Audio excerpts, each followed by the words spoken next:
Alors, donc, on va attendre encore quelques minutes le temps que les dernières personnes arrivent.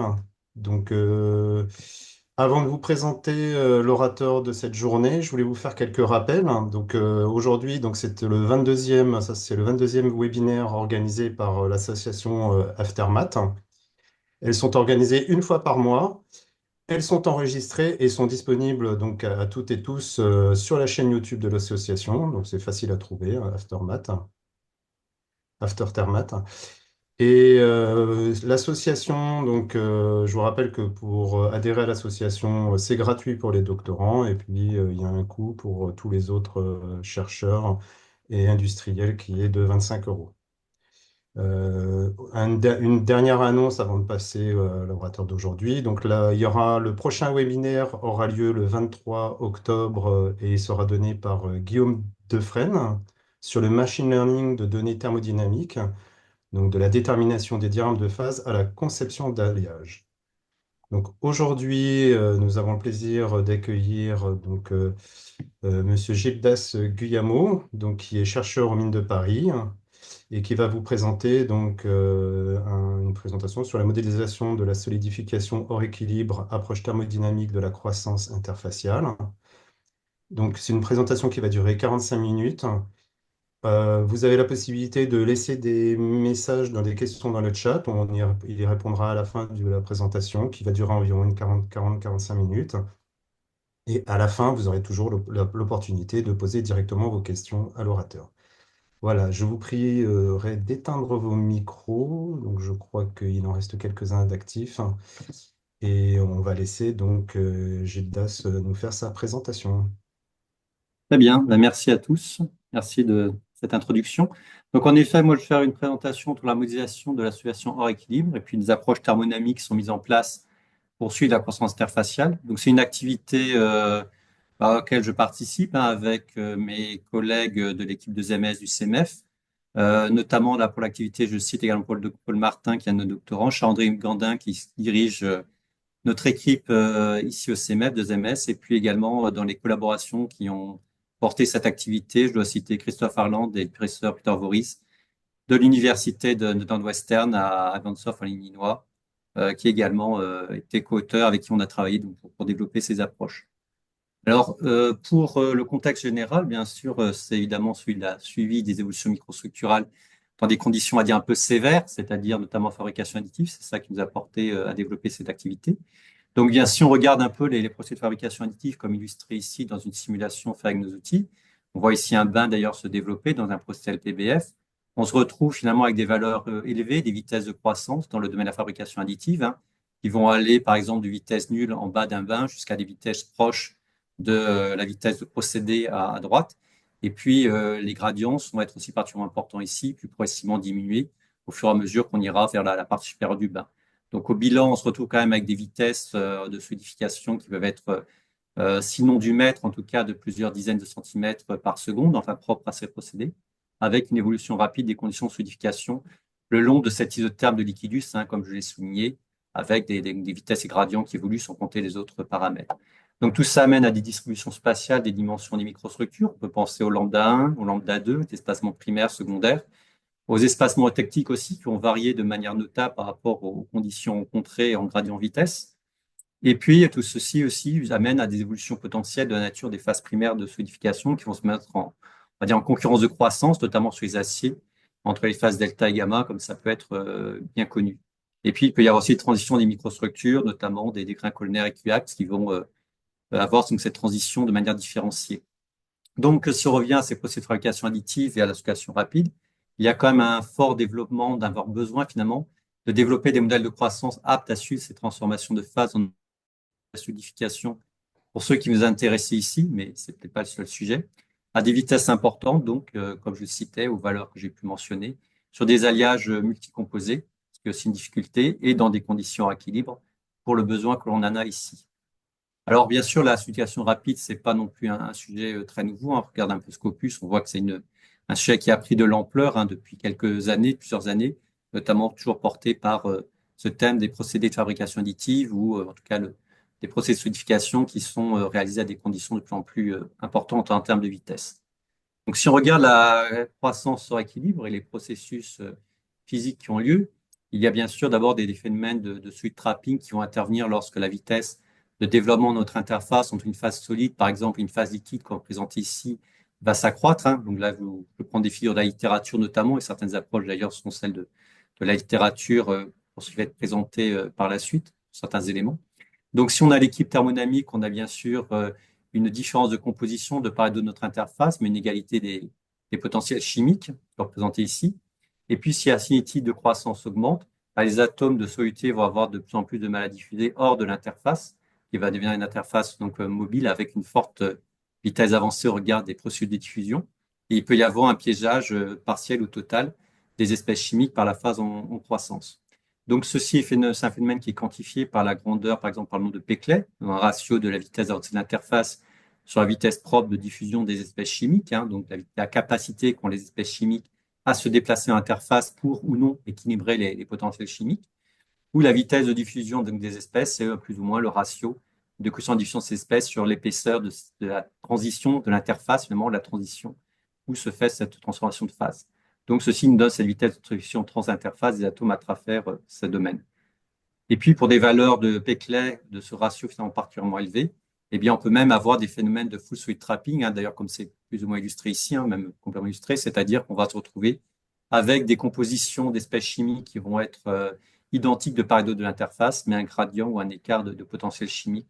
Ceci se faisant une température interface T0 qui peut aussi être déterminée, avec donc cette égalité des enthalpies libres potentiellement, et en tout cas une égalité des compositions des espèces chimiques.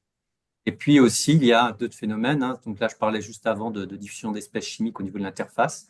Mais il y a aussi des phénomènes de cycle d'attachement qui vont définir la propension des atomes de la phase mère à se réorganiser, à rejoindre le cristal de la phase en croissance. Donc ça, c'est, on va dire, un phénomène qui est propre à des vitesses V0, des vitesses de cristallisation. Et donc, il existe effectivement cette vitesse maximale de cristallisation, une vitesse maximale d'avancée de l'interface, et au-delà de cette vitesse, une structure non cristallisée peut se former. Mais en tout cas, le pilotage de la possibilité de cristalliser le système, de réorganiser le système, va aussi être lié à cette seconde vitesse, à ce phénomène de cette vitesse V0, qui est aussi une grandeur influente et à déterminer dans les modèles. Alors, si je reviens un peu sur des modèles peut-être plus simples que ceux qu'on va ensuite traiter, puisque ce que je vais montrer par la suite, ce sont des modèles volontairement qu'on va coupler à la thermodynamique d'ailleurs, en tout cas à des bases de données thermodynamiques, à des calculs d'équilibre thermodynamique. Ici, je reviens plus sur des modèles, on va dire, un peu plus simples, on peut trouver, en tout cas un peu analytiques aussi, qu'on va retrouver dans des ouvrages de référence, comme par exemple le cours de Fischer, et puis les articles qui vont pouvoir être liés, qui sont exploités pour présenter ces modèles. Notamment, c'est le modèle type Becker-Kahn ou Botticher et Coriel.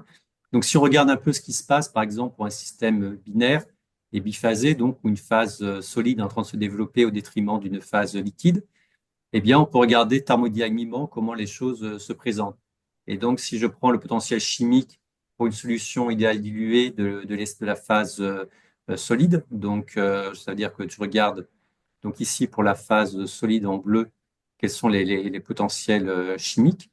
Eh bien, j'ai ici le potentiel chimique, par exemple, de l'espèce B, qui va s'exprimer sous la forme de mu B0S plus RT logarithme de S. Donc, on peut exprimer aussi ça en fonction des coefficients d'activité. On peut donner la même expression, une expression également de potentiel chimique pour l'espèce, alors c'est peut-être une animation là qui a disparu, en tout cas pour l'espèce liquide. Donc, on a les deux potentiels chimiques qui ne sont effectivement qui sera égal à l'équilibre thermodynamique. Et en effet, si on se place en position d'équilibre thermodynamique, on peut égaliser les deux potentiels. Donc, on voit ici que sur l'espèce B, on a une égalité potentielle à travers une tangente commune, hein, comme vous le savez. Et puis, si on regarde les expressions qu'on a pu donner, eh bien, on va pouvoir égaliser les expressions des potentiels. Et on se retrouve avec un coefficient de partage entre les phases solides et liquides, hein, pour les compositions d'ici à l'équilibre thermodynamique sur notre interface qui se développe dans ces conditions-là, avec donc ce que de partage pour le rapport des coefficients d'activité qui s'expriment comme les écarts des potentiels chimiques de référence URT. Et donc, si on regarde ce qui se passe maintenant, si on se place sur équilibre, c'est-à-dire que si on n'a plus cette tangente commune, mais on se développe notre interface aux compositions solides et liquides ici, qui sont hors des compositions d'équilibre, on a toujours les tangents qui vont donner les potentiels chimiques de l'espèce B, de l'espèce A pour la courbe liquide, hein, pour le liquide, et puis la même chose aussi pour le solide, pour les espèces A et B. Et bien à ce moment-là, les potentiels chimiques, donc si on regarde leur expression, eh bien l'égalité va s'établir avec un écart, c'est-à-dire qu'on va faire apparaître un écart de potentiel chimique entre la phase, enfin pour l'espèce B, entre la phase liquide et la phase solide, qui va aussi intervenir dans l'expression d'égalité. Et sans tout détailler, en fait, on va se retrouver avec un coefficient de partage qui va être établi avec l'effet cinétique, qui va s'exprimer toujours avec les mêmes termes qu'on a pu voir précédemment, mais en faisant intervenir ici un écart de potentiel chimique pour la même espèce B, par exemple ici, entre les phases liquides et solides. Donc, au final, on se retrouve finalement à avoir le coefficient de partage qui va dépendre de l'écart de potentiel chimique pour l'espèce ici qu'on regarde entre la phase liquide avec cette tangente et la phase solide. Et si on regarde la même chose dans les conditions toujours hors équilibre, hein, investiguées, on peut faire le même traitement sur l'espèce A et on va avoir un écart de potentiel chimique entre entre la phase liquide et la phase solide pour l'espèce A, qui va aussi s'exprimer avec un terme en RT logarithme ici, d'un terme un peu plus compliqué puisque l'espèce B est l'espèce en solution et que son de partage, regardez dessus. Mais on a aussi la possibilité d'exprimer, comme on l'a fait ici pour l'écart de potentiel de l'espèce B, on peut exprimer l'écart de potentiel de l'espèce A, également analytiquement, avec cette approche de considérer qu'on a un système ou une solution idéale diluée pour exprimer analytiquement les potentiels chimiques. Et si on regarde à ce moment-là l'écart d'énergie Gibbs de notre système pour la composition S, c'est-à-dire pour les espèces qui sont initialement dans le liquide à cette valeur d'énergie Gibbs et qui doivent passer à cet état-là, donc après la transformation de phase, eh bien, on a la possibilité d'exprimer également analytiquement cette variation d'énergie Gibbs liée à la transformation de phase. Et donc, c'est finalement l'écart entre ces deux valeurs, entre les valeurs de départ à l'état liquide et la valeur de fin, donc c'est la fin moins le début. Et donc, on peut exprimer cet écart d'énergie de Gibbs par rapport aux écarts de potentiel chimique de l'espèce A et de l'espèce B. Donc, si on développe un peu les calculs, hein, je reprends ici des expressions de mu A et de mu B que j'ai pu présenter avant. Donc, des choses qui s'approchent un peu, on va dire, analytiques. On essaie de voir un peu comment les phénomènes peuvent être estimés. Eh bien, on a la possibilité d'exprimer delta G sur RT en fonction de cette expression-là. Et donc, si on a la possibilité également de faire une linéarisation, par exemple, si le terme qui est ici est assez proche de 1, on va pouvoir linéariser tout ceci, notamment dans le cas de systèmes dilués, où l'espèce B finalement est en composition on va dire minoritaire, en tout cas raisonnable. Et donc ici, si on poursuit un peu les calculs, ça veut dire que les âges dilués, on peut montrer que delta G sur RT prend cette expression-là, et ensuite même faire intervenir ce terme-là, c'est-à-dire exprimer que delta G sur RT, les variations d'énergie Gibbs entre les phases solides et liquides pour l'espèce B à la composition de la solide, est égal à 1 moins K sur M fois XL fois cette grandeur-là, moins le XL équilibre, c'est-à-dire la composition qu'on aurait eu à l'état d'équilibre, fois M. Le XL équilibre venant de l'intervention du K ici, qui est la puissance de partage à l'équilibre thermodynamique. Et donc, si on reprend après notamment des approches qu'a pu présenter Turnbull, hein, des approches finalement anciennes, des expressions assez anciennes, il est possible de représenter ou de considérer que donc, delta G, qui est la force motrice d'attachement des atomes à l'interface, donc quand cette force motrice est exprimée à une certaine température, à une certaine vitesse d'interface, alors c'est un petit V d'ailleurs ici, on peut exprimer que V, la vitesse d'interface, égale à V0, donc cette vitesse de cristallisation maximale, fois 1 moins exponentielle delta G sur RT, où delta G, c'est la variation de l'énergie Gibbs que j'ai montré précédemment. Et donc, s'il est possible à ce moment-là, si on considère que delta G sur RT est raisonnable, de faire une linéarisation et d'exprimer V sur V0 comme moins delta G sur RT. Et le delta G, donc comme je l'ai donné juste avant ici, eh bien, tout calcul fait, on a la possibilité d'exprimer que moins V sur V0 est égal à 1 moins Km XL, donc la composition de liquide de notre interface, donc dans une condition à équilibre, fois MV, qui est donc la pente ici, calculée avec effet cinétique, moins XL équilibre, facteur de M. Donc on peut à ce moment-là exprimer le terme XL équilibre fois M sous cette forme-là, c'est-à-dire d'avoir une relation entre la composition à l'équilibre thermodynamique, la pente initiale, et donc la nouvelle composition fois la pente finale après avec effet cinétique. Et donc, en condition d'équilibre, cette pente MV, effectivement, peut être estimée. Donc, c'est cette pente qui est donnée ici. Et tout simplement, finalement, on a à ce moment-là une expression analytique approchée, on va dire, mais qui est en accord avec les modèles de la thermodynamique, hein, des approximations thermodynamiques, donc de la pente de notre diagramme de phase pour le liquidus. Et ainsi, si on exprime la température de fusion neutralage, température liquidus plutôt d'ailleurs, ça serait T étoile moins M XLE, c'est-à-dire enfin plutôt d'ailleurs, pardon, la température de fusion prend T étoile moins XM M XLE, et donc T étoile, la composition d'interface, c'est la température de fusion, plus MV XL, moins plus M sur un moins K V sur V0, où MV, c'est cette expression que je donne ici.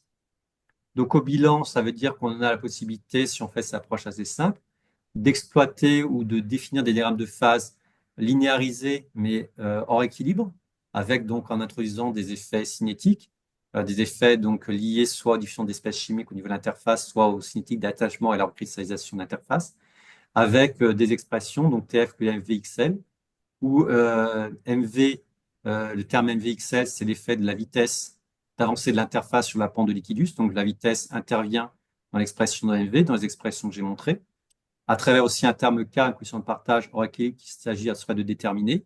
Et le terme qui est ici, le terme supplémentaire, c'est l'effet de la vitesse sur la fusion thermique. Donc c'est donc lié au décalage des diagrammes de phase vers le bas. Et à très grande vitesse, si la coefficient de partage, si on a des phénomènes de full sweep trapping, le coefficient de partage tend vers 1. La vitesse, si on va supposer qu'elle reste quand même aussi grande pour rester avec un ratio V sur V0 faible, on va obtenir ce qu'on appelle la ligne T0, où les donc, compositions de part et d'autre de l'interface s'égalisent et il n'y a pas ou peu de variation d'énergie Gibbs dans notre système au niveau de transformation de phase pris à XS. Et donc, on a cette expression de T0 ici. Donc ça, c'est des choses qu'on va retrouver assez facilement dans la littérature, hein, dans des ouvrages, encore une fois, de référence pour présenter les effets cinétiques et les effets d'attachement, enfin, les effets hors équilibre. Euh, et pour tout ça, c'est vraiment exprimé pour des âges dilués au regard donc, des hypothèses simplificatrices que j'ai pu émettre. Il reste à estimer après le coefficient de partage, puisque le coefficient de partage qu'il y avait avec hors équilibre, finalement, que j'ai pu faire intervenir ici, est le rapport des deux compositions liquides et solides hors équilibre, qu'on ne peut plus donc déterminer par des relations d'équilibre thermodynamique. Il faut ici, à ce moment-là, l'exprimer au regard de vitesse d'interface et au regard des valeurs de VD, donc de la vitesse de diffusion des espèces chimiques au niveau de l'interface. Et si on prend par exemple des expressions comme celle d'Aziz, dans les références que j'ai pu citer, on va trouver ces expressions-là avec ces ratios entre ces termes qui sont somme toute tout à fait calculables, c'est-à-dire qu'on considère le coefficient de partage avec l'équilibre thermodynamique qu'on le connaît, par la relation d'équilibre thermodynamique, et le rapport V sur VD finalement va traduire cet effet cinétique, c'est-à-dire que si V sur VD est réduit, on va trouver un coefficient de partage proche de l'équilibre. Et si le rapport V sur VD est grand, c'est-à-dire que la vitesse des placements d'interface est grande, comparable ou supérieure aux vitesses des diffusions des espèces chimiques au niveau du transport des espèces chimiques au niveau de l'interface, le ratio va tendre vers 1 et on va retrouver effectivement la condition de K égale 1. Et d'autres expressions peuvent être trouvées aussi dans la littérature avec d'autres auteurs et sans doute d'autres hypothèses. Donc tout ça, c'est un peu des approches qui sont, je vais dire, un peu standards, mais très, très intéressantes quand même pour regarder un peu ces facteurs d'influence.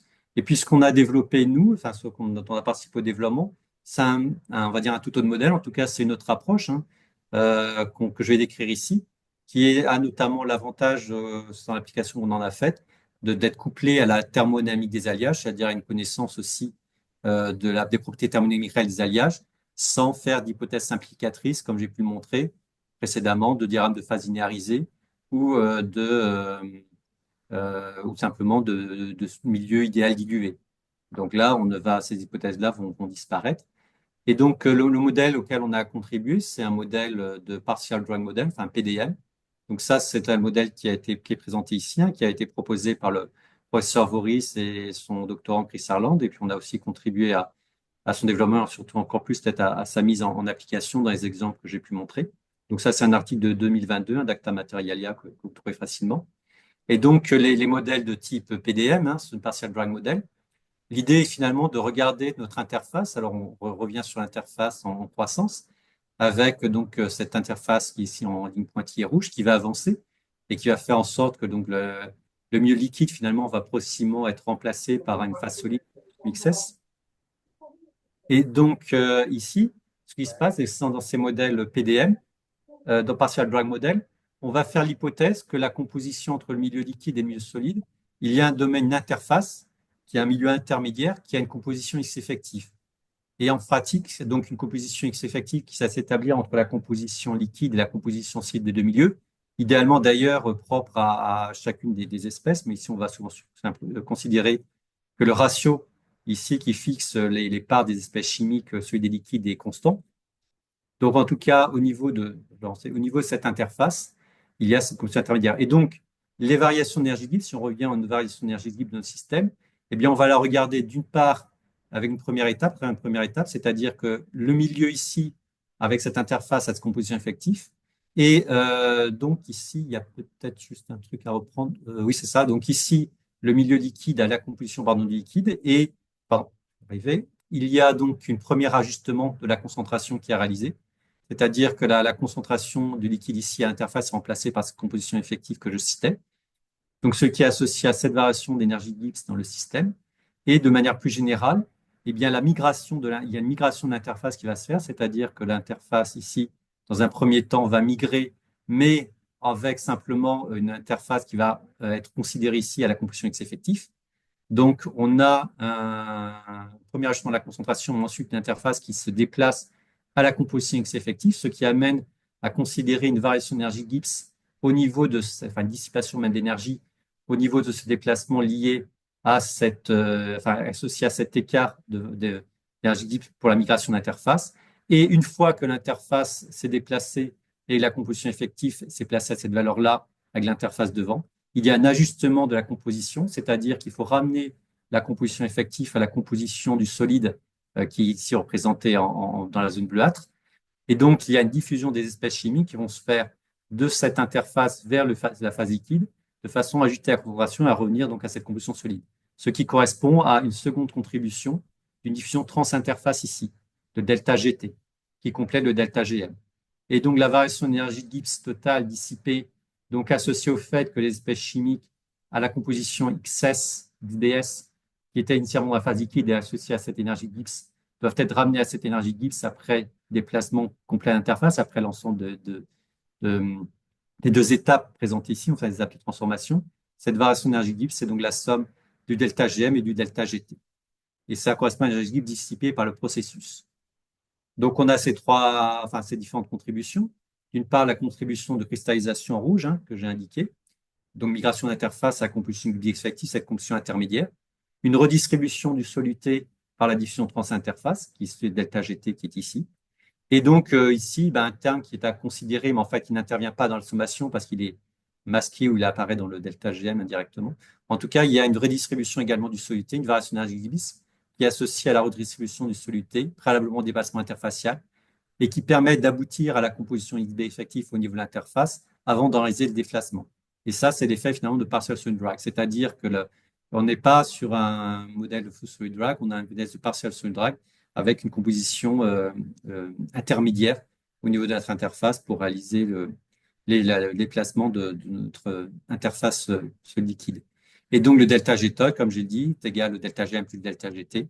Ce qui, après, en regardant finalement les expressions des énergies de Gibbs des différentes phases, peut s'exprimer ainsi, c'est-à-dire que les différentes composantes que j'ai indiquées prennent ces expressions-là et dépendent donc directement des muis crochets qui sont présentés ici, qui sont les variations des potentiels chimiques entre les phases liquides et solides pour chacune des espèces, c'est-à-dire la même quantité que j'ai pu présenter avant, donc écart de potentiel entre les milieux.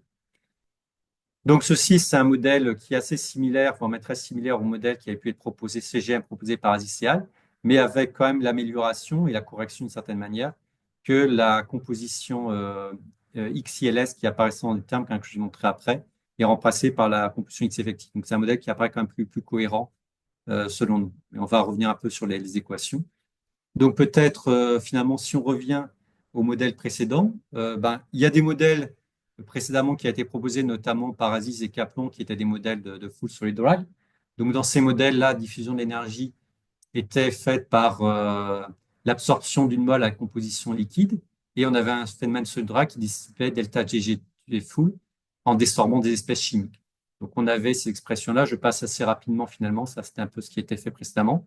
Et donc, dans notre cas, dans le modèle de PDM, tel qu'on a développé ici, on a une dissipation d'énergie delta GM effectif par l'absorption donc d'une molle à composition XB effectif et le solid drag, le phénomène de solid drag, c'est-à-dire de rejet d'espèces chimiques au niveau de l'interface, ici, va désorber une partie des espèces, enfin, c'est-à-dire qu'on va passer de la composition effective à la composition solide pour revenir à la composition effectivement attendue dans la phase en développement, avec ces contributions-là et les termes de force motrice représentés ici en violet.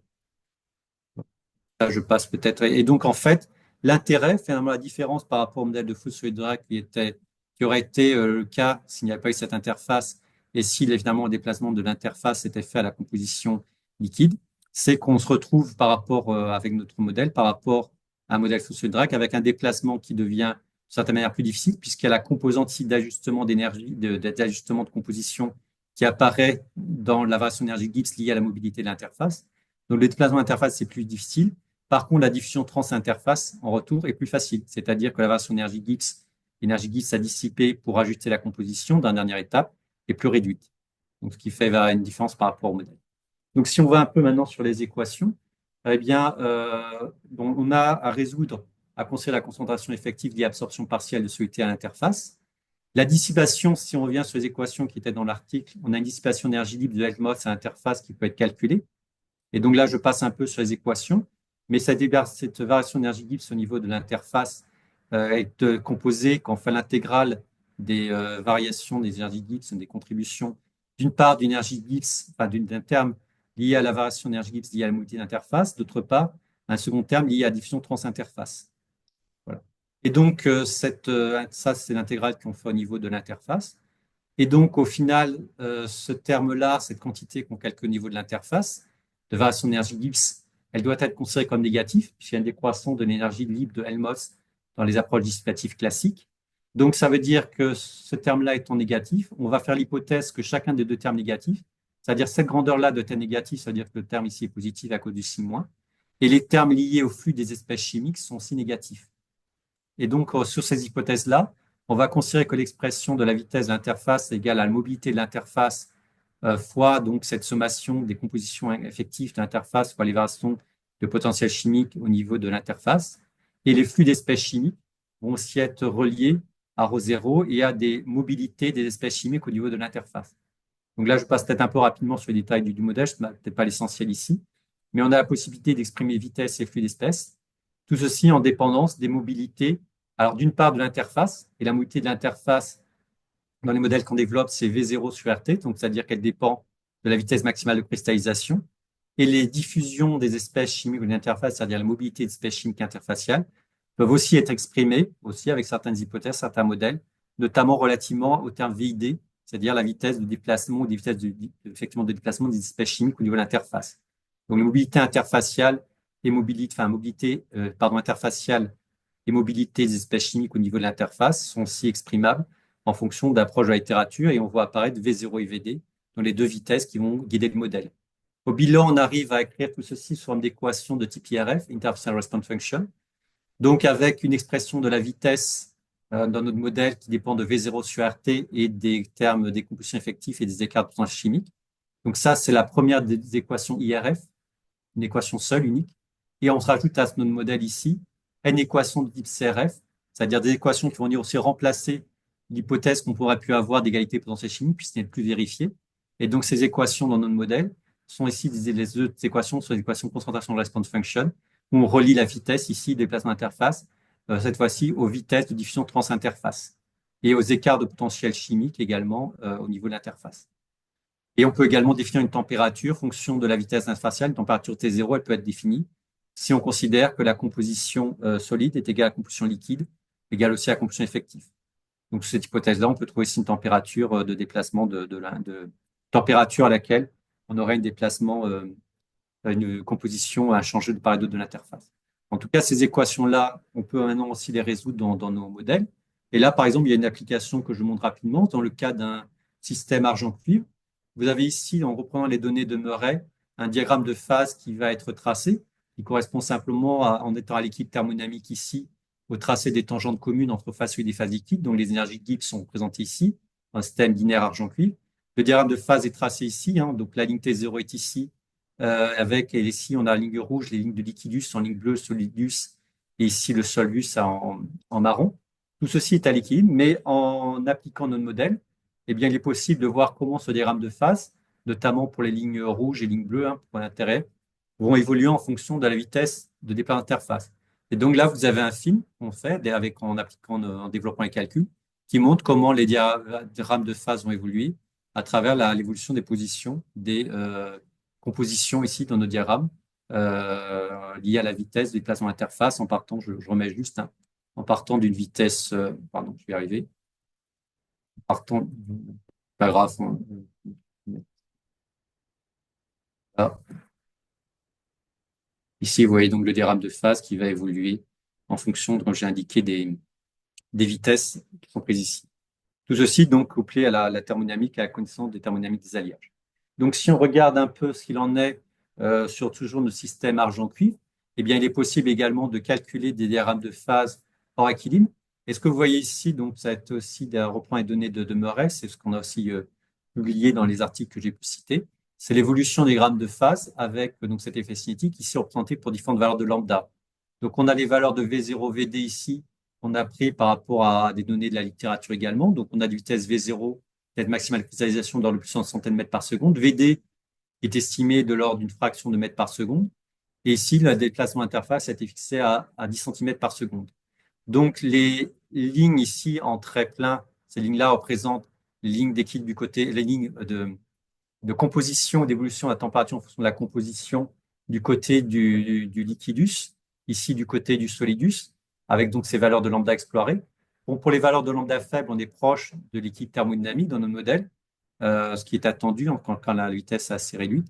Et puis, l'augmentation de lambda rend finalement important les mécanismes de diffusion trans-interface et la nécessité finalement de revenir à la composition du solide après la diffusion d'espèces chimiques. C'est pour ça qu'on retrouve finalement avec cette énergie dissipée dans les processus de diffusion trans-interface, progressivement un décalage des lignes de liquidus avec l'effet hors équilibre au fur et à mesure que lambda augmente, avec une évolution ici rétrograde également de la ligne du solidus qu'on peut retrouver. Et si on regarde ça par rapport à des données de la littérature, notamment le travail d'Aziz Bottinger, on a des évolutions qui sont quand même très différentes. Et notamment, Aziz ne retrouvait pas les lignes d'équilibre, ce qui était quand même assez dommage à faible valeur de lambda. Et il y avait également des comportements de ces courbes qui allaient même dans un domaine de l'iconostine nodale, ce qui était un peu surprenant également.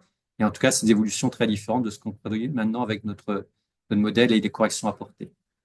Et puis également, je vais peut-être passer rapidement, il est possible également avec nos modèles de calculer des coefficients de partage. Donc par exemple ici, on voit comment le coefficient de partage va évoluer pour nos systèmes argent-cuivre avec une composition de 5% de cuivre fixée ici, entre une situation d'équilibre à faible vitesse et avec un effet cinétique marqué à forte vitesse. Et donc ces évolutions de coefficient de partage, en fonction de la vitesse, il est possible d'en avoir des expressions analytiques que je n'étaille pas ici, mais le modèle permet également, avec certaines hypothèses, de retrouver des évolutions, retrouver les évolutions, on va dire, numériques. On peut les corréler très bien avec des modèles analytiques, semi-analytiques, pour les différentes valeurs de VD qu'on peut venir explorer. Et ceci a un marqueur finalement de la possibilité d'user ou d'exploiter ce modèle finalement assez, peut-être assez simplement ou assez facilement. Et on retrouve ici des valeurs de coefficient de partage à l'infini qui sont proches de 1 quand la vitesse VD est assez faible, et puis l'augmentation de la vitesse fait qu'on ne va pas retrouver non plus un coefficient de partage propre à 1 puisqu'il y a des effets de cycle d'attachement. Et la même chose peut être retrouvée également pour le coefficient de partage au solidus. J'ai présenté ici au liquidus, à la température liquidus, ici au solidus. Les coefficients de partage peuvent aussi être retrouvés, exprimés analytiquement. Donc, en termes d'application, je voulais quand même, sur le temps qui reste, revenir sur quelques applications de ce modèle. D'abord, une application a été faite dans le calcul ou dans le cadre des modèles de cinétique de croissance dendritique, en particulier pour ce qui nous intéresse sur des alliages multicomposés. Et on avait présenté précédemment dans notre guide des modèles, ou des extensions finalement des modèles de la littérature, pour développer ou des calculs de cinétique croissante dendritique hors équilibre. Dans ce cas-là, si vous êtes un peu familier, si on prend une pointe dendritique qui se développe avec cette forme paraboïdale, on va pour déterminer sa cinétique de croissance en utilisant donc d'abord la solution d'Ivantsov, on va avoir la possibilité d'exprimer la composition des espèces chimiques au niveau de l'interface en fonction des péclets chimiques et en fonction ici, alors l'expression est un peu compliquée parce qu'on a introduit également des phénomènes de diffusion croisés, mais comme on a des phénomènes de diffusion croisés dans le milieu liquide, on a des expressions ici sommatoires, on fait intervenir les valeurs propres de la matrice de diffusion chimique et les vecteurs propres de cette matrice également. Donc, toujours est-il qu'il est possible d'exprimer la composition au niveau de l'interface avec ces relations d'Ivantsov étendues en fonction des propriétés du milieu liquide. Et on a également une analyse en temps de stabilité du front-plan qui nous permet de relier ici le rayon de croissance de la pointe de dendrite à la valeur de la longueur d'onde déstabilisant notre plante, ou en tout cas un front plan qui se développerait dans les mêmes conditions. Donc ça correspond à un critère de stabilité marginale associé à un paramètre sigma star de 1 sur 4 pi carré. Et enfin, si on devait être à l'équilibre thermodynamique pour calculer une cinétique de croissance, eh bien, on se placerait simplement à une égalité de potentiel chimique. Mais si on utilise le modèle PDM qu'on a développé, que j'ai présenté avant, avec ce jeu d'équations IRF, c'est-à-dire l'équation VRF et les équations CRF à résoudre, eh bien, elles vont venir remplacer, rajouter au jeu d'équations à résoudre et remplacer la condition d'équilibre interfacial précédemment qu'on aurait pu exploiter si on s'était développé dans des points dans des vitesses faibles. Donc, on retrouve ici un jeu d'équations à résoudre qui est le modèle PDM. Et tout ceci reste quand même couplé à thermocalque, notamment pour déterminer les potentiels chimiques des espèces qui nous intéressent dans les milieux liquides et solides. Il n'y a pas d'équipe thermodynamique, mais thermocalque et les outils d'équipe thermodynamique, calcul de données thermodynamiques, nous donnent des valeurs de μIL, de μS et donc des écarts de potentiel chimique ou des interfaces. Donc, ceci étant présenté dans le travail ici présente donc ce calcul de cinétique de croissance dendritique à l'équipe thermodynamique et dans les articles plus récents que je citerai, on a donc développé ces calculs hors équilibre. Donc là, on s'est intéressé à regarder nos cinétiques de croissance sur des aciers de type 316L avec une composition donc un peu simplifiée en considérant 5 espèces en solution, donc avec du chrome et du nickel, bien évidemment, à des taux élevés sur un inox. On a utilisé les bases de thermodynamiques PCFE10 et MOB-FE5 pour les propriétés de nos alliages pour les potentiels chimiques et le calcul des matrices de diffusion.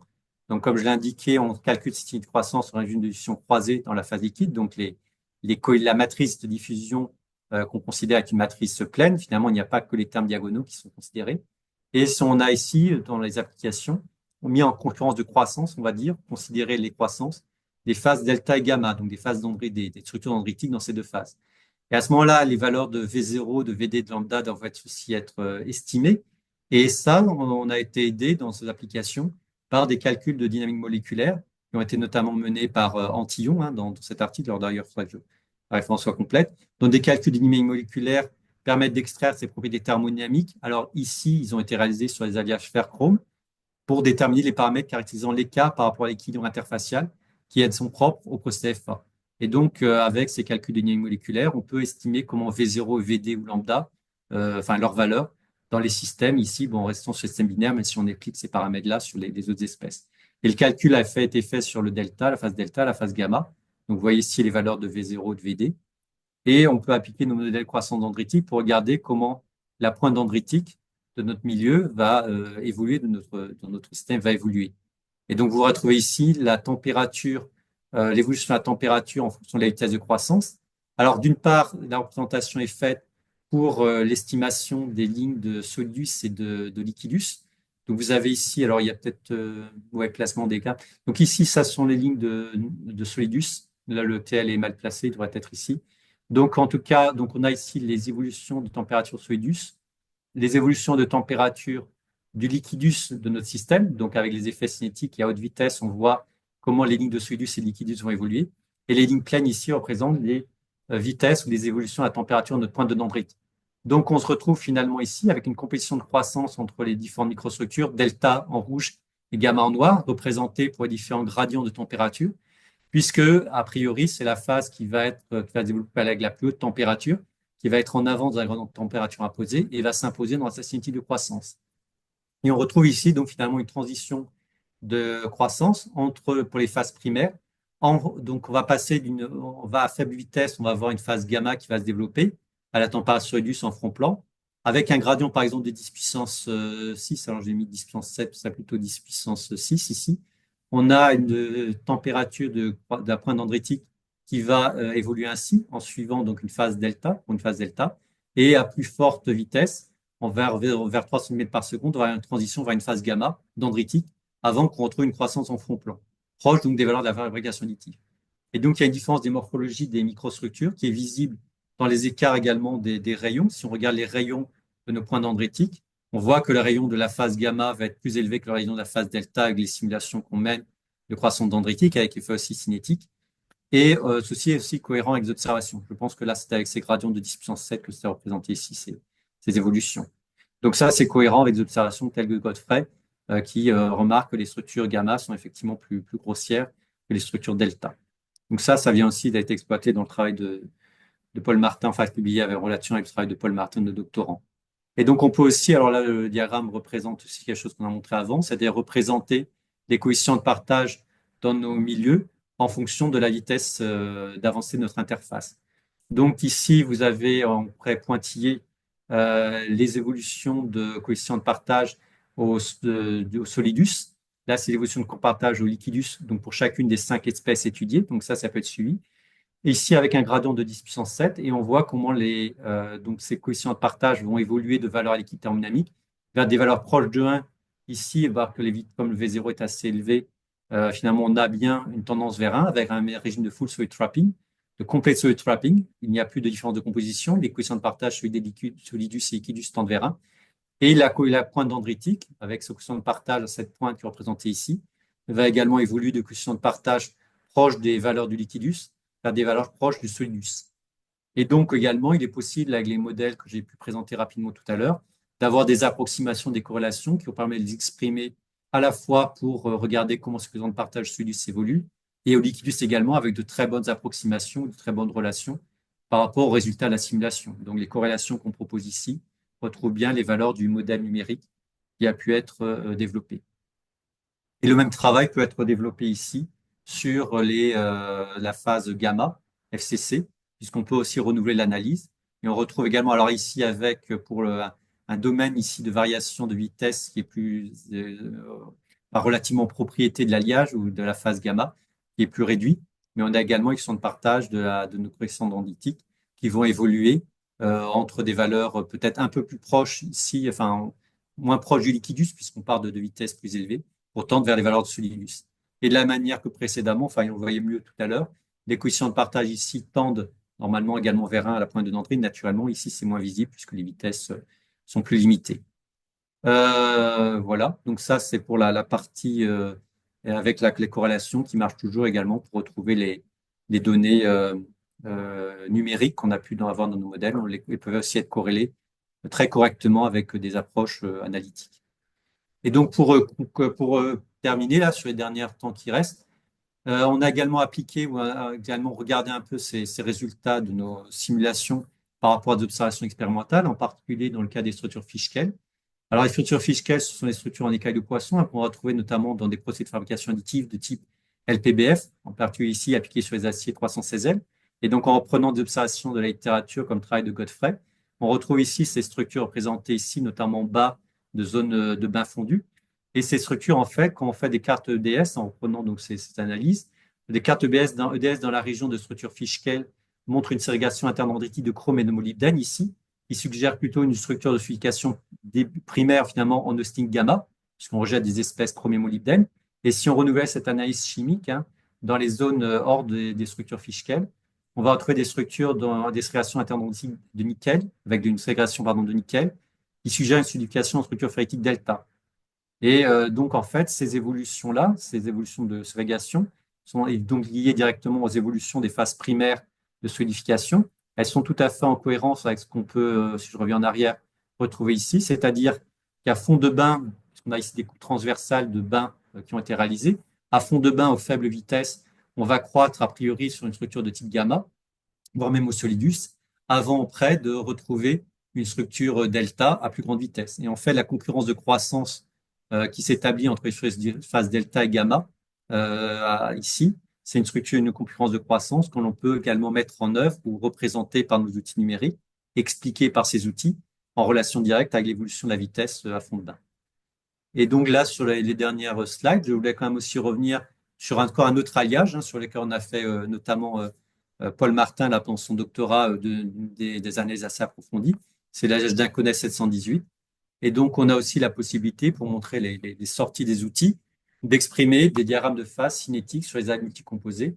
Donc, ça rejoint un peu ce que j'ai pu montrer, mais c'est-à-dire que même sur des alliages avec un plus grand nombre d'espèces, ici avec 7 espèces d'addition, sur ce 718, on peut tracer les évolutions des températures de liquidus et de solidus sans trop de difficulté, toujours couplé à des bases de données. On retrouve ce que j'ai pu indiquer précédemment, c'est-à-dire donc une tendance des lignes de liquidus et de solidus. Enfin, on va avoir progressivement des phénomènes sous le trapic, mais on voit ici également les températures de liquide solide qui vont descendre fortement avec les effets de vitesse. Et on a également la possibilité de voir comment ces lignes évoluent en fonction des équations de lambda. Et progressivement, d'ailleurs, les lignes vont converger vers la ligne T0 qui peut aussi être établie. Donc la ligne T0 qui se place entre le solidus et le liquidus est aussi une ligne de convergence des différentes courbes à forte vitesse. Voilà. Et donc, c'est l'exploitation qui a été faite de ce modèle. Je conclurai ainsi, c'est-à-dire que ce travail dans le cadre du doctorat de Paul Martin, le travail que j'ai pu montrer de développement de ce modèle PDM et surtout son exploitation dans le cadre de diagrammes de systèmes multicomposés, trouve ici donc un peu son achèvement. Donc, dans le cadre de son doctorat, Paul était intéressé par le suivi des phénomènes de ségrégation dans ces alliages, notamment pour suivre des phénomènes éventuels de fissuration. Donc, l'objectif pour nous, c'était de suivre des phénomènes de ségrégation dans nos alliages multicomposés en relation avec l'effet cinétique. Et donc, si on prend un diagramme de phase à l'équipe thermodynamique, on peut établir des chemins de ségrégation de type Lever-Hall, que vous connaissez évidemment, ou des chemins de type Weaver-Shag, une hypothèse de diffusion nulle des espèces chimiques dans la phase solide. Donc ça, c'est ce que donne par exemple Thermocalc. Et si on exploite ces diagrammes-là, eh bien, finalement, quelle que soit la vitesse de notre structure dendritique en cours de développement, enfin, je ne savais pas le modèle qui a été mis en œuvre, mais je peux revenir dessus, on retrouverait des compositions identiques, enfin des phases pardon, formées en des fractions identiques. Il n'y aurait pas d'effet effectivement de la vitesse. Eh bien, avec les modèles PDM qui ont été développés, et donc on a commencé à regarder comment on a développé des modèles de Guilbert-Chac tronqués, c'est-à-dire qu'on a regardé comment l'effet cinétique, notamment l'effet cinétique de croissance de point de dendrite, et le fait qu'elle se développait à des compositions variables. Enfin, je vais bientôt terminer, hein, je vois si le temps, je pense qu'il est arrivé. On va avoir l'effet cinétique ici qui va être introduit pour tracer des chemins de Child tronqués et de voir comment, finalement, en fonction de la vitesse de croissance de nos structures dendritiques, les fractions de phase formées en fin de solidification vont varier. Et donc, vous voyez ici un résultat qui présente en fonction de la vitesse croissante des points de dendrite et en fonction du chemin de Child tronqué qui va être suivi, comment, sinon, donc, de phases, notamment les phases détrimentales, peuvent évoluer en fractions et donc introduire directement cet effet de vitesse dans le suivi des transformations de matériaux, en solidification, en particulier dans la fabrication additive. Donc, pour conclure, les modèles que je vais vous présenter ici nous ont permis de travailler sur la détermination du gramme de phase hors équilibre avec ce phénomène de traînage partiel solidé, c'est-à-dire le PDM, modèle partial drag model, avec un modèle qui se base quand même sur des paramètres à estimer, lambda, VD, V0. On l'applique à des alliages multicomposés couplés donc aux données thermodynamiques de type notamment thermocalque avec les données de Calfad et l'approche Calfad partiellement. Et donc, on calcule comme ça des outils, on a des outils qui permettent de calculer des signatures croissantes dendritiques en régime de diffusion croisée dans le liquide, toujours donc avec des données thermodynamiques, couplées donc avec cette méthode, cette approche CalFAD, avec des bases quand même qu'il va falloir aussi qu'il s'agit de valider parfois, de s'assurer de la pertinence. Et donc, on l'a appliqué sur une grande gamme d'alliages. Hein. J'ai cité des binaires qui étaient un peu la phase de vérification, et puis les alliages multicomposés. Et les perspectives sont assez naturelles à tous ces travaux. Hein. Je vois ici quelques références de nos activités. Eh bien, ce sont bien sûr des entrées pour la modélisation et le développement des structures de grande solidification, pour travailler sur les chemins de solidification, ce que j'ai illustré juste avant, et prédire à terme des défauts. C'est-à-dire ça, c'est l'objectif de la thèse de Paul Martin, de savoir avec cette meilleure prédiction de chemin de solidification une amélioration de la prédiction des défauts, notamment les filtrations à chaud. Et on peut sur également les conditions de croissance entre les microstructures formées, étudier éventuellement le développement de la zone couplée. Ça aussi, c'est une perspective intéressante de ces travaux. Mais il est assez naturel, évidemment, de s'appuyer ces développements sur des comparaisons expérimentales avec des données de la littérature dans des solidifications rapides. Et on peut penser à toutes les expériences de lévitation électromagnétique, à des observations in situ à rayon X, ou des microstructures également, comme des sources de données expérimentales d'intérêt pour valider par la suite ces travaux. Voilà. Je vous remercie de votre attention. Je peux répondre à vos questions. Eh bien, merci beaucoup, Gildas. Tu as un tout petit peu débordé. On va avoir quelques questions. On a le temps de largement quand même de questions. Je vois. Est-ce que vous avez des questions? Le plus simple, c'est peut-être de lever la main ou...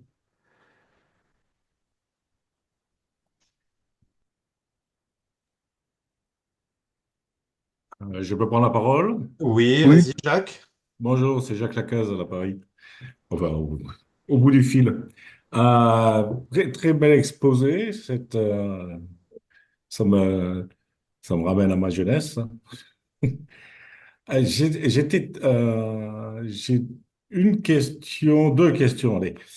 Dans ton schéma sur le 316 en gamma, oui. tu montres un coefficient de partage du silicium qui est supérieur à 1. Du silicium. Ah oui, d'accord. Ah, Euh, c'est le suivant, c'est le gamma, oui. voilà. Ça m'étonne énormément. Ça sort de TCF10, c'est ça? Bah oui, a priori. Oui, On va le revérifier, mais effectivement, cette valeur de 1,1 qui t'étonne, celui du oui, sud. oui, qu'il soit supérieur à 1, ça m'étonne beaucoup. Mais bon, c'est On va le thermocalcul. revérifier, mais non, ça doit être. C'est le caractère multicomposé, peut-être. Effectivement, sur le binaire, c'est peut-être très différent. Ben, sur le binaire, il n'y a pas de gamma. Le gamma n'est pas en équilibre avec le liquide sur le fer silicium. Hmm. Et donc, là, on est très, très loin de Oui, enfin là, on a des propositions 10. qui sont quand même aussi élevées, hein. Ça Oui, joue oui, peut-être. oui, oui. J'ai une autre question, c'est Ouais. le VD, donc les vitesses de diffusion sont extrêmement élevées, il me semble. Enfin, Alors, dans, elles dire sont qu'on- oui. elles sont fortes. Et alors, je me demandais si vous avez essayé de faire un lien avec l'approche de Hilert sur la diffusion interfaciale. Sur les modèles de Hilliard, Alors, je ne pense pas spécialement au modèle de Solute Drive, oui. mais au modèle de diffusion interfaciale, c'est-à-dire le contrôle de la mobilité des éléments Pas à ma connaissance, non. D'accord. Euh, à ma connaissance, on n'a pas regardé ça.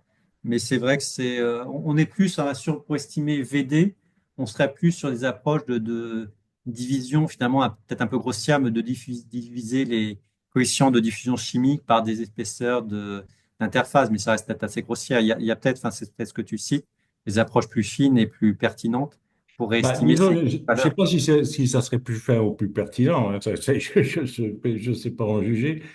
Euh, disons que dans ce qu'il y a derrière, c'est ce qu'on appelait dans le temps les réactions interfaciales. Hmm. C'est comment on les prend en compte et à quoi elles correspondent. Donc là, j'étais content de voir des vitesses de diffusion extrêmement élevées. Et puis, bon, j'ai une dernière pour Non, la mais route. je note, hein, je note qu'on peut faire J'ai une dernière question pour la route, c'est bon, les transitions que vous montrez, c'est quand même à des vitesses très élevées. 0,1 mètre par seconde, propre à la fabrication additive, oui, tout à fait. on le Enfin, un fait pas, certain procédé de fabrication additive, il faut être on le honnête. fait pas tous les jours. Non. Et donc, comment est-ce que l'on pourrait imaginer une manip, une expérience qui serait critique et qui permettrait d'aller tester l'évolution du modèle dans ce domaine-là, ces domaines de très grande vitesse? Bah, ce sont les procédés déjà de fabrication additive qui permettent Ouais. d'atteindre ces vitesses en partie. Après, on peut faire des expériences de simulation laser, peut-être. Enfin, il y a faire de la simulation rapide. Il y a des manies de simulation rapide qui nous permettraient d'atteindre ces vitesses ou de travailler de manière. Et puis, il y a l'expérience que j'ai pu citer de simulation de gouttelettes avec peut-être des fortes surfusions. Pense que Oui, après, oui. c'est peut-être le contrôle de la vitesse qui peut être, enfin, une vitesse précise de situation qui est peut-être plus difficile. Oui, mais justement, en fabrication additive, c'est extrêmement difficile. Alors, on l'a subi, c'est ça que tu veux dire. On Non, impose la vitesse. non seulement tu l'as subi, mais en plus, elle n'est pas la même partout au fond. Ah oui, oui, oui, oui. Enfin, on impose la vitesse du procédé, mais ce n'est pas la vitesse de celui qui est la vitesse de En l'interface. fait, ce sont plutôt les gouttes liquides en apesanteur qui seraient le mieux, quoi. Oui, ça peut être une voie aussi. D'accord. Oui, OK. mais c'est vrai que expérimentalement, ce n'est pas simple de faire, Bon, d'avoir des distances contrôlées, hein, des mesures contrôlées. merci et bravo encore pour cet exposé. Merci Jacques. Il y a une question dans le chat de Pierre Barberis qui te demande, merci pour cette présentation. Le cadre théorique s'appliquerait-il aussi aux transformations de phase à l'état solide? Ben, j'ai envie de Et, dire complètement. Pardon. je pense en particulier à la trempe. Voilà ce qu'il demande. Alors, enfin déjà, oui, enfin, le travail qui est ici, on l'a même d'ailleurs à d'autres occasions, appliqué aux transformations de phase solide-solide. Donc, il peut s'appliquer pour nous, en effet, aux transformations de phase solide-solide. Et les outils numériques qui sont en place permettent de travailler dans ce cadre-là. Après, pour la trempe, il faut voir de quelle transformation on parle. Alors, si c'est pas pour faire de la martensite, hein, je pense. Euh, mais si on a des solidifications, pas des transformations de phase entre deux phases sur lesquelles on peut avoir des potentiels chimiques, nos espèces, on n'a pas de limitation en tout cas théorique, à mon sens, à travailler dans ce cadre-là. On peut regarder ça, oui. Très bien. Est-ce qu'il y a d'autres questions? Soit dans le chat. Ah, et il te remercie. Ah oui, enfin, n'hésitez pas après à nous joindre, hein, de toute façon, mon adresse mail est connue, et puis mes collègues, on peut en discuter de tous ces sujets. Est-ce que vous avez d'autres questions? Bonjour, Ah, Thomas. oui, bonjour, c'est Thomas Guénaud à l'ONERA. Donc j'avais une question, enfin deux, est-ce que la convection dans le bain liquide est quelque chose qui pose problème ou qui s'ajouterait aux travaux présentés ici?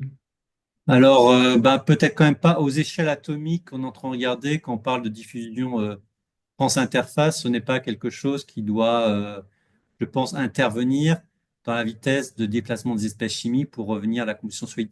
Par contre, en pensant à la vitesse, moi je pense d'abord aux cinétiques de croissance dendritique. Et c'est vrai que là, on a des modèles, c'est peut-être indirectement, là, on a des modèles de diffusion pure, des espèces chimiques dans le bain, qui sont exprimés ici. Si on a de la convection dans le bain, et si on est un peu rigoureux, les modèles ici les solutions d'Ivantsov et les modèles croissants dendritiques, on doit les corriger, et ça, c'est possible de le faire. Il y a des solutions à littérature, en considérant qu'on a une couche limite diffusive, et donc la croissance dendritique ne s'établit, enfin, la diffusion d'espèces chimiques ne s'établit que sur une certaine espèce, une certaine longueur, pardon, en relation directe avec l'intensité et la direction des écoulements liquides. Donc, je le verrais plutôt comme ça, c'est-à-dire une modification, un enrichissement du modèle de croissance dendritique lié à la vitesse de convection du bain liquide pour modifier le modèle de croissance. Et à ce moment-là, on aurait donc une croissance qui serait facilitée. La pointe de dendrite, finalement, et la convection va voir sa croissance facilitée. Donc, les résultats seront un peu différents. Ok, merci. Et il y a quelque chose que j'ai pas bien compris, je crois que c'était sur la planche 23 Oui. ou... Non, alors après, juste après, peut-être 25, pardon. Oui, c'était là. C'est écrit donc des matrices de diffusion dans le liquide, Oui. mais il y en a deux tableaux qui Oui, correspondent à deux phases solides. oui, alors j'ai pas été clair, c'est-à-dire que la température liquidus, elle doit être établie deux fois. Une fois pour la phase delta, Oui. une fois pour la phase gamma. J'ai peut-être mal exprimé ça. Et en effet, les deux matrices, là, sont estimées pour les deux équilibres, enfin, au liquidus, parce qu'on va estimer qu'une seule fois, mais on pourrait peut-être être plus riche, mais on va estimer au liquidus delta liquide et au liquidus gamma liquide. Ah oui, bien sûr. Ouais. Ok, merci. Merci Non, non, bien. c'est moi qui peut-être pas été, qui est trop rapide. Ok, merci Thomas. Il nous reste quelques minutes avant de conclure pour une question. Est-ce que quelqu'un est Non. Bon, puisqu'il n'y a pas de questions, je voulais remercier Gildas pour sa présentation de très grande clarté. C'était très intéressant. Donc, je vous rappelle que qu'il y aura en octobre, le 23 octobre, une autre présentation, un autre webinaire proposé par l'association Aftermath Thermat, hein, et qui sera faite par Guillaume Defresne. Donc, il y a un message. Attendez un instant. Ok. Eh bien, donc, je vous remercie tous pour d'être venus et puis passez une bonne journée et merci encore à Gildas, hein. Merci à vous tous. Merci encore. Voilà. Au revoir.